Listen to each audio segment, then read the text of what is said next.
Well, I'm honored to be with all of you here today, and I want to thank you for that kind introduction. I want to thank the Aspen Institute for inviting me to here today to this important meeting on financial security and savings policy. I spoke at the Aspen Institute Financial Security event last year, where I said that the financial security and retirement policy in particular have never been more important. The same is true today. The good news I reported then is also true today, still true today. The private employer-based wealth creator or system has become the greatest wealth creator for the middle class in history, especially through 401k plans and individual retirement accounts or IRAs. And despite the ups and downs of the stock market and historically low interest rates, millions of Americans have managed to save trillions of dollars for retirement. The bad news is that the constant search for revenue up here on Capitol Hill has led some to propose restrictions on contributions to 401k plans and IRAs. Well, that, in my opinion, would be a mistake for middle-class retirement security. In 2001, Congress increased and indexed the limits for contributions to 401ks and IRAs. Back then, 401k contributions were limited to $10,500 per year and IRAs to $2,000 per year. Today, workers may contribute $18,000 to 401ks and $5,500 to an IRA. Older workers may contribute even more.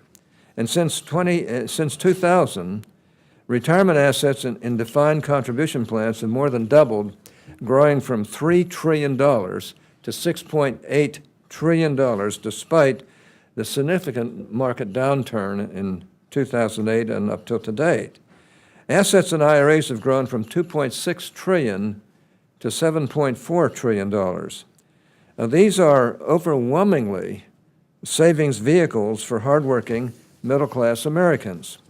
But just because the system has performed well does not mean that there is not room for improvement. As we all know, the most effective way to accumulate retirement savings is through employer-sponsored retirement plans. The problem is, for many employees, this is not an available option because, for a variety of reasons, many employers don't offer retirement plans to their workers.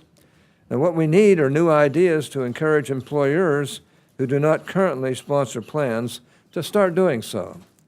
That's why in 2013, I introduced the Secure Annuities for Employee Retirement Act, or SAFE Retirement Act, much of which was directed at lowering costs and decreasing burdens for workers and employers who want to participate in retirement plans.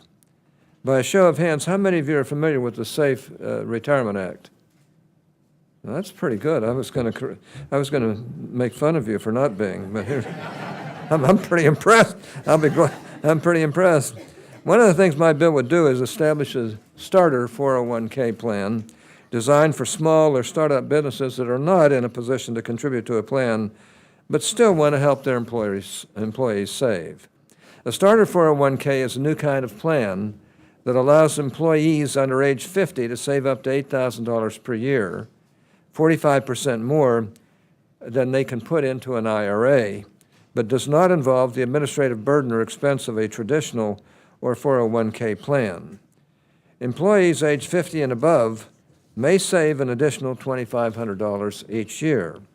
And the starter 401k is targeted at employers that do not already sponsor a plan, so it's a proposal that takes direct aim at the current coverage gap. My legislation would also remove obstacles to employers that want to join a so-called open MEP. An open MEP is a multiple employer program in which a group of unrelated employers pool their resources into a single 401k plan and hire professional management to take care of it. Now, this will lower costs, improve compliance, and expand investment opportunities. Small employers that would not otherwise sponsor a plan might be willing to join an open MEP, whereas a professional manager handles the administrative burden of the operating plan. These are just two of the ideas I introduced in my legislation. There are many more, including an auto-escalation proposal that will help workers accumulate more retirement assets, and an annuity proposal that will help workers stretch those assets for as long as they live. Once again, if you haven't already, please take the time to read through my bill and send your suggestions to my staff and to me, because we want to make it as perfect as we possibly can, and we want to do that for you. Of course, I'm not the only senator exploring ways to improve retirement security. In January, I became chairman of the Finance Committee. I set up 5 tax reform working groups and assigned senators on the committee to each group on a co-equal basis. I tasked the groups with developing proposals to reform the tax code. By the end of May, the groups are scheduled to report on their proposals for individual, business, and international taxation, community development and infrastructure, and of course the tax treatment of savings and investment, which includes retirement savings. Now, I'm hopeful that this final group will produce a robust set of proposals that make it easier and less expensive for small employers to sponsor plans. The groups have not yet completed their work, although I met with 2 groups yesterday, and Senator White and I did, and then we'll meet with the other 3 before long. But I can tell you this. All 5 groups have put a lot of effort into their assignments, and I'm encouraged by what I'm hearing in my meetings with my colleagues on the Finance Committee. One other important matter relating to retirement security that I want to mention today is the recent proposal of the fiduciary duty regulation by the Department of Labor. Now, I have previously expressed concern about this proposal, and the Safe Retirement Act would require that the Treasury Department, not the Labor Department, write the regulations relating to IRAs. I continue to think that it makes more sense for Treasury to rule in this area because, as you know, an IRA is not an employee benefit plan subject to the labor law fiduciary duty rule. It is a tax-favored retirement savings account based on the tax code itself. Given the increasing importance of IRAs in the retirement landscape and the dramatic increase in IRA assets, I hope your conference here today explores whether there may be adverse, unintended consequences for IRA account owners if the Department of Labor proposal is finalized. And I think you'll find that there will be.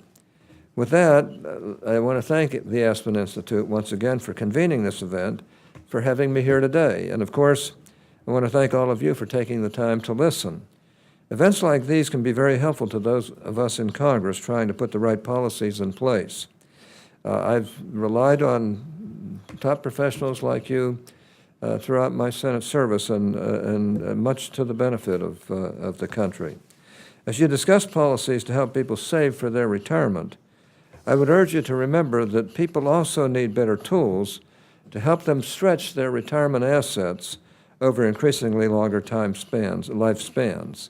So I just want to thank you all for inviting me. I'm going to get up to a very important leadership meeting and see what I can do to keep pushing these things ahead. But thanks so much. Appreciate you introducing me. Thanks so much.